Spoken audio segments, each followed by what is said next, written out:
Good morning, Framingham High School, and welcome back to Flyer News. Featured on today's show, we have Evan Marinofsky with more information on the latest updates for the Red Sox. Afterwards, we have Blake Davison with a follow-up on the flood incident that took place at McCarthy Elementary School. Lastly, we will learn more about Step Up, a program at our very own high school. All that and more on Flyer News. Oh, not over there. Yo, Colin.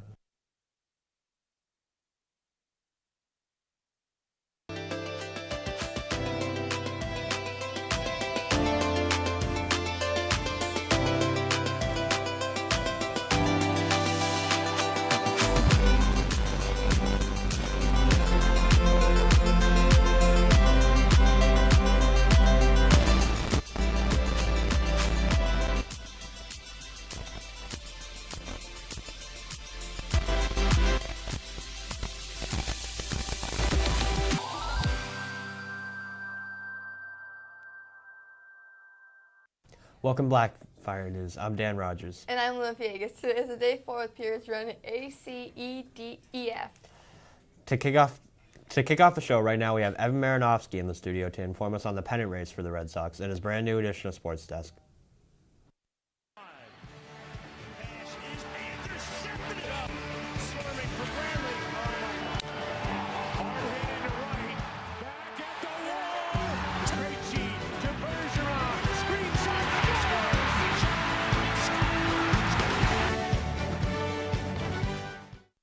Good morning, Framingham, and welcome back to Sports Desk for the second day in a row. The pennant race is getting tighter by the day in the American League, and luckily the Red Sox found themselves in first place.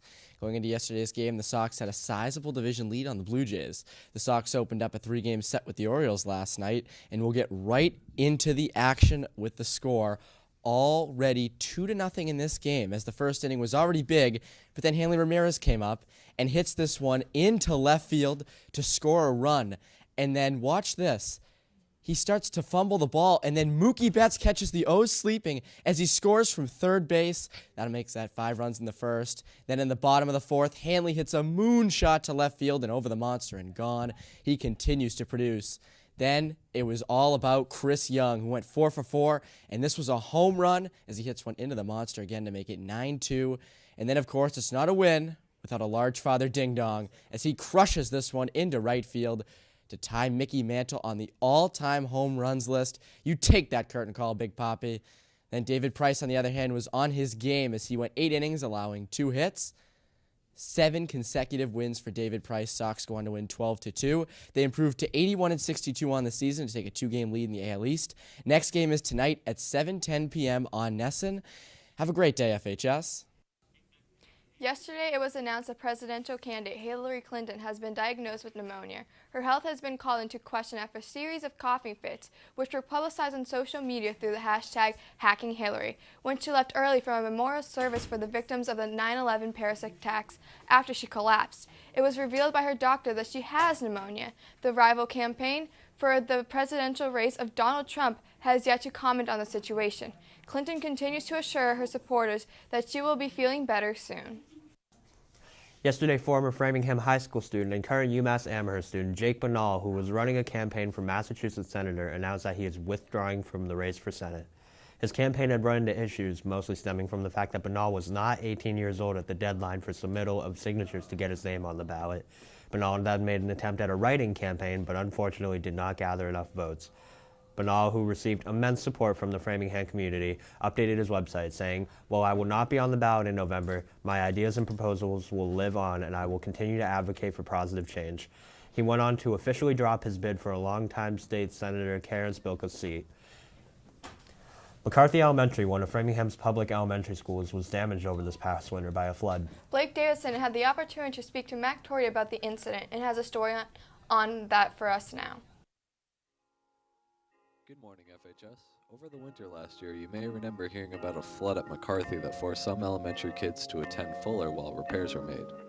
This flood was caused by frozen water pipes in the school. When the pipe burst had originally occurred, there were inches of water covering much of the kindergarten and first grade classrooms. And even after the water was pumped out, mold and permanent water damage had become a serious concern. The building and grounds manager, Matt Torrey, was in charge of the repairs, and fortunately the school is fully open again to all its students. Matt Tord, I recently sat down here at FHS to reflect on that process. We had a big flood in a couple of the schools, well actually four, two of which, the McCarthy School and the King School, took on quite a bit of damage. And that was really an extraordinary set of circumstances where we had extreme cold and then extreme warming the very next day, and it actually caused some pipes to freeze and burst. It's when things thaw out is the problem, because that's when the pipes expand and burst. And the problem was it was over a long period where we didn't have the building occupied for more than 24 hours. So it was over a holiday weekend. It was over a holiday weekend, but we actually did have a technician in the building the day before. He didn't see anything wrong, so we anticipate we expected that happened somewhere in a 24-hour period. Well, in 24 hours, there was a lot of damage done. As you know, we had to relocate the existing first floor B wing McCarthy Elementary School students, first graders and kindergartners to the Fuller School. We're very fortunate that we had the space to do that, but it was a big undertaking and a lot of cooperation from all the teachers, administrators, custodial and maintenance staff to make that all happen, to make sure that the kids had a place to go to school in a very short period of time. The town has insurance, and the traveler's insurance to date has covered 100% of the costs associated with that. It was all completed by the end of the summer, so we were very fortunate to get all that work done. So that was a big surprise to us we didn't plan for.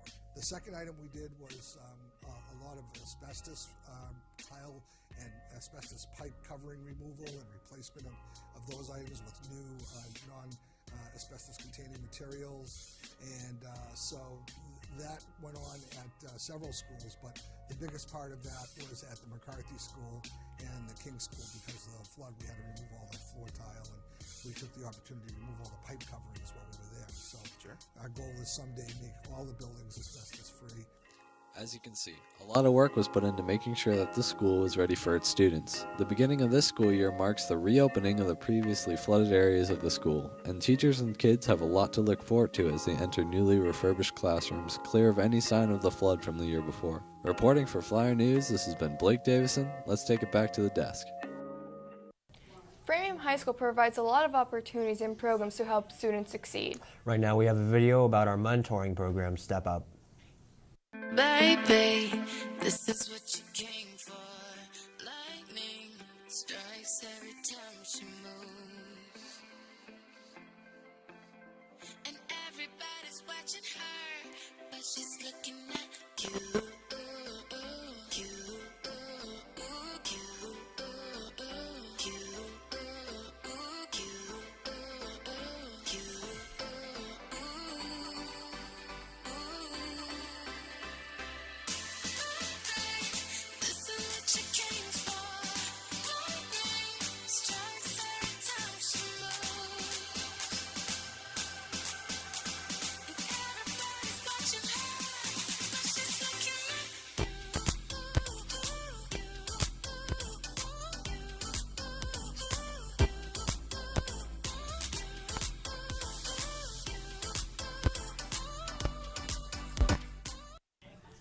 Up next we have the Pledge of Allegiance. Eric Tarling will be reciting the pledge today in the studio.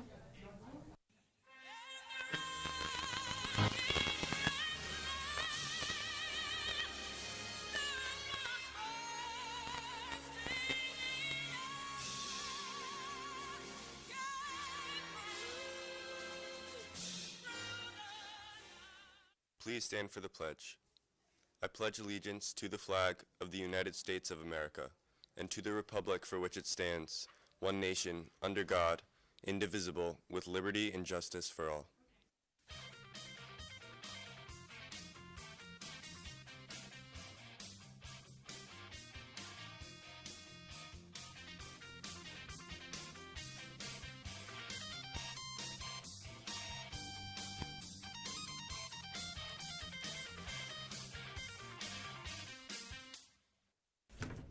Good morning. Today is Tuesday, September 13th, day 4, with periods running A, C, D, E, F.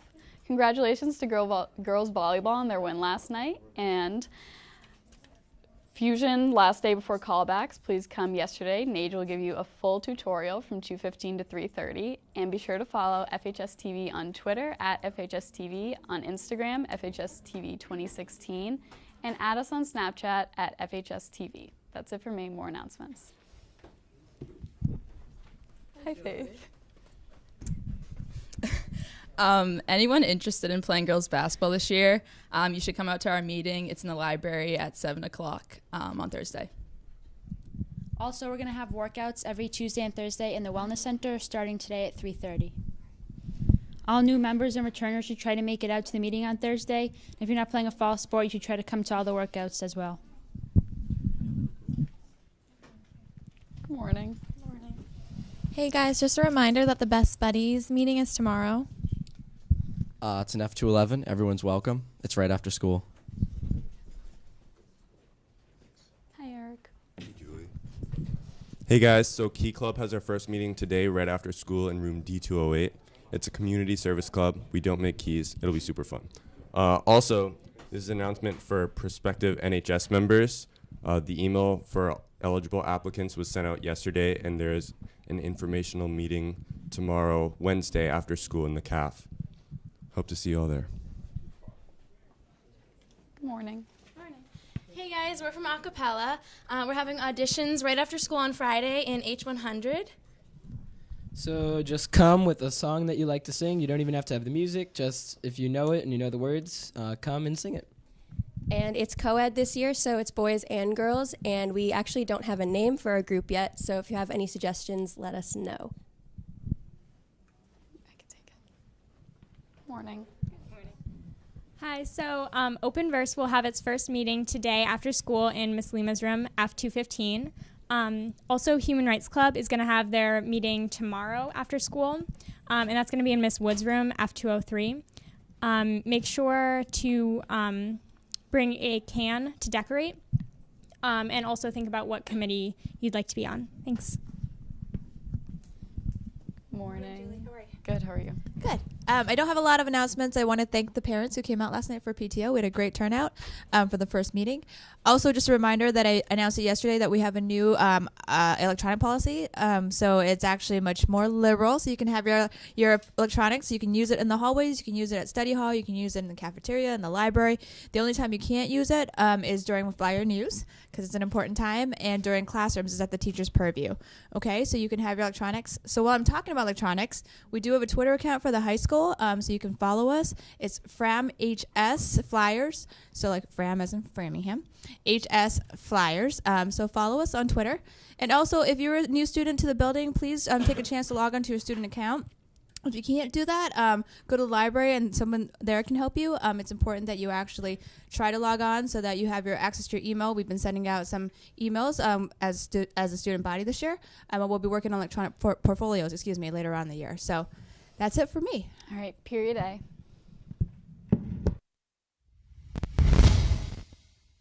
That's it for today's episode of FHS, but before we go, we'd like to wish Megan Romine and Mr. Flagg a happy birthday. If you'd like to watch this broadcast again, you can tune in at 5 and 7 o'clock on channels 8 Comcast, 15 RCN, or 41 Verizon Fios. You can also watch this and other broadcasts on Flyer News YouTube page or under the FEC TV tab on the Framingham Public Schools website. I'm Lua Villegas. And I'm Dan Rogers. We'll see you tomorrow.